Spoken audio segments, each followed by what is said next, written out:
Here it is, my license. Why then? Because I was today in the city and you two got a message that you will be Australian citizens. What does that mean? Australian. But I Congratulations. am I even Brazilian? You're an Australian citizen. So can I go wherever I want? Where you can go. That's right, I have a license to complain. And about what can I complain? I can complain about my country. Because now I'm an Australian citizen. That's right. And that means I officially can complain about my country. That's a little bit of a joke because I think you only can complain a certain way about a place if you belong to it, you know. Of course, everyone can complain about the place. It's like complaining about your neighbor's garden, but if it's yours, it's different. Yeah, it's a different kind of complaining. Yes, it's like self-reflectory. And that's important distinction. If you are not from here, there is a certain line in the way you can complain about us. And we can complain about ourselves in a different way. And by the way, Australia has a great humor in doing so. And I am part of it. My first complaint, you'll hear it in a moment. But first, some information about how it is to become an Australian citizen. That's the two things we discussed today. Thanks for joining. Don't forget to subscribe. Don't lose out, don't miss out on future content like this, because you know we have on this channel a series about immigration, identity, multiculturalism, and how it is to live in a multicultural, multinational, globalized world with a national identity. I think that's an interesting question and a question worth asking and discussing because it's one that will influence how societies work in the 21st century. So, I'm now officially Australian. How is it? It's like getting married. That's a fantastic analogy. I said yes. Okay. It's like getting married for the second time. Yeah, Anna, you're not the only one I onto said your hand. yes to. What do I bring? Anna, did you say yes? Yes, I say yes. I got married to my new country. That's right, it's like getting married.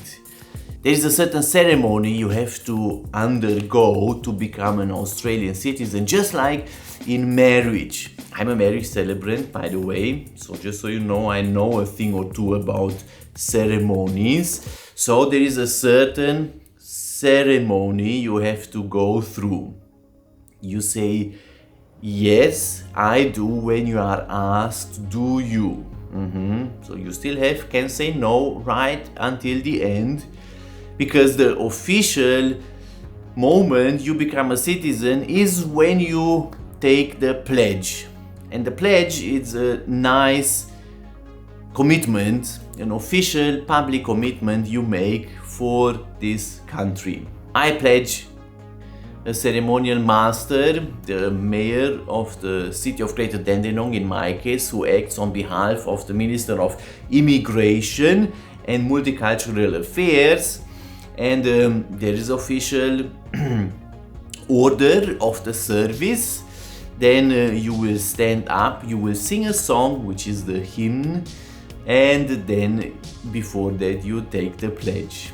Nice, is it? It's official. And becoming an Australian citizen, what's the process? I'm not an immigration agent, by the way. How do you become an Australian citizen? You become one by living here and by wanting to maintain a long-term connection to Australia. That's easy. If you don't live here, well, you can't become an Australian citizen. That's as easy to answer. How you do that? You meet the citizenship requirements, which you can find on the immigration website, from where I got my information, by the way. You need to meet the requirements, And if you meet the requirements, then you need to apply online, and you do that with a long form. And you know what? You don't need to stress about that form. If you are truthful, there's no concern. Easy. If you are truthful, if you don't have anything to hide, if you don't have any papers you made up, you don't need to worry about it. Just put in there what's required, your personal identification papers, and that's it. Someone will check them, you will be invited for an interview. No reasons to stress. Yeah, if you are truthful, you don't have any reasons to stress there. You just go, you show your papers, and then you sit a citizenship test. You can mock that up if you do not prepare yourself a bit, and if you have problems with the basic democratic rights and values of a free country. If you have problems with that, might be difficult for you, and you need to read that small booklet. It's called Our Common Bond, and yes, you need to read it. If you don't read it, you either have a good education and you know things about Australia, or you won't make the citizenship test. But easy questions. If you read that booklet, you will know the answers. Just read it once or twice, do the online simulation test, and then you're good to go. After the test, by the way, Anna, when we did the test, scared me. That's the building. Nah, that's a big one, it's just a small one. Department of, and we are about to go into our citizenship test. Yay! Let's see, do we fail it? Can we manage to fail it? Ooh, that would be bad. It means, I don't know, can you repeat it? Yes, you can repeat on the same day. On the same day? Yeah. Not so bad. So again, we had today our citizenship test, Is this... and Anna almost failed it. No, I didn't. I told him I failed. You should see his face. Yes, because Wait. I believe it could be a possibility. Why? Because it's not the same questions Anna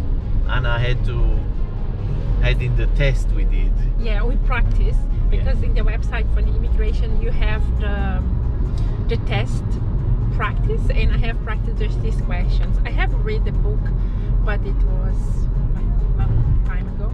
And when I saw that it's not the same questions, I thought, yes, there is a chance that Anna will not make it, or that even I won't make it. Who knows?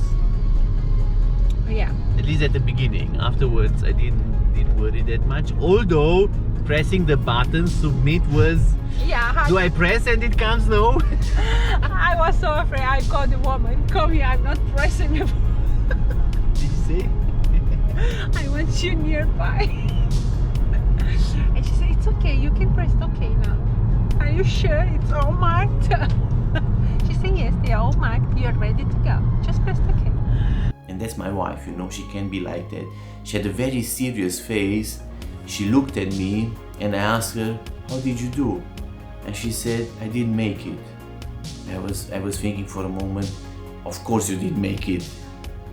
And they said, and I said to her, oh, that's okay. I'm sure you can repeat it. And then she started laughing and said, you really believe that I didn't make it? Ah, my wife, yeah. So anyways, after the citizenship test, you will be informed that you made it officially, and then you will be invited to a citizenship ceremony. And in the citizenship ceremony, you then will take that pledge and you will be accepted as an Australian citizen. And I think that's great, an awesome way to celebrate such a moment. Did I mention they could have sent me the paper via a post? I could have signed that pledge, written, maybe even better than just spoken, but no, it's a ceremony, and that's the nice thing and nice aspect of it. It's celebrating becoming part of this country, of this society. I'm proud of it, I'm happy about it, and Now I get to enjoy my rights, also my obligations. By the way, one of which is, that's interesting, to defend Australia if the needs arises. I can subscribe to that. To do jury duty. That's cool. I'm looking forward to that if I need to go. My license to complain is here officially. And how does it make me feel? It makes me feel responsible a bit. Maybe this feeling passes away after a few weeks and months, but now I'm a conscious citizen. I belong to this place, and it's a bit up to me what we do with it. How it is, what it becomes. Yeah, that's a certain responsibility there. And this year we have elections. I will go to vote for the first time. That's exciting. I'm looking forward to that, I have to say. Hopefully I have good choices to make. We'll talk about that perhaps in another video. Now my first complaint. What's my first complaint? My first complaint are the horrendous parking fees. Yes, we have very expensive parking fees, and I officially complain about it. We know why? Because it's quite expensive. And I get it, parking is expensive. It costs money to maintain parking, to build those facilities, to keep them clean and so on, but it's expensive. I get it in certain parts of the city. For example, if you go to the CBD, yeah, that space is very hard, there is not much of it. Having parking spot might be expensive, but at the beach, my complaint is parking fees at the beach. Because we have a long beach coast here in the city. There are so many beaches you could go to, and everyone has particularly high parking fees. And it feels like, I'm just saying, it feels like the parking companies, the city councils, want to make some money out of that area, which is particularly visited and interesting for a lot of people from the city who want to go to the beach. But it's very expensive. If I would go every day to the beach, I would pay in 10 days up to $100 parking fees. If I go every day of the month, I would probably end up paying about $500 parking fees just to be at the beach. That's a lot. I think that's a lot of money. My first complaint, parking fees. What's your complaint? Maybe you let me know one I could talk about in future videos, because I think we will do that a regular thing. Until then, have a good day. Good to see you, mate.